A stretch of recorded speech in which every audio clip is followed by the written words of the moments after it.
Ibinunyag ni Chloe sa kasal nila ni Carlo, inulan na reaksyon. Balak na nga ba itali ni Chloe sa kanya si Carlos Yulo?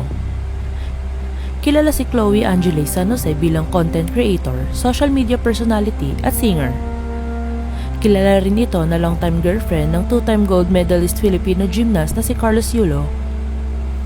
Nauna nang naging matunog ang pangalan ni Chloe noong nagko-cover ito ng mga kanta at ina-upload niya sa kanyang YouTube channel. Nagkaroon ito ng 500,000 subscribers sa YouTube noong taong 2021. Ilang mga covers niya ay naging hit at ngayon ay isa na itong ganap na singer dahil nag-release ito ng sarili niyang album. Samantala kahit anong galing nito sa talent at kahit anong ganda ng kanyang muka at katawan, napapalibutan pa rin ito ng pambabatikos ng mga netizens. Mistulan namang deadma si Chloe sa bashers at tuluyan pa rin ang masagana at kalmado nilang relasyon ni Carlos. Nang tanongin si Chloe kung ano ang estado ng kanilang relasyon, kinagulat ng lahat ang kanyang sagot.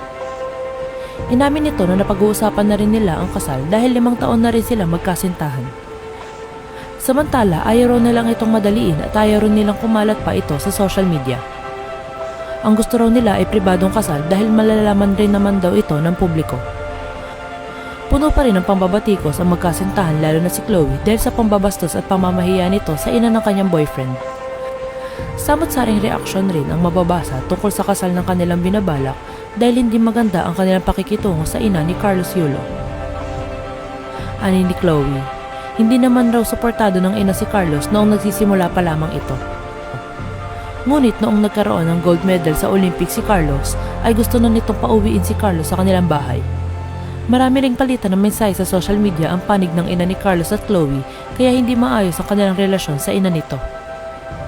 Sa ngayon ay focus naman silang dalawa sa kanilang sariling passion, lalo na si Chloe na magiging busy dahil nagre-record na ito ng kanyang mga bagong kanta.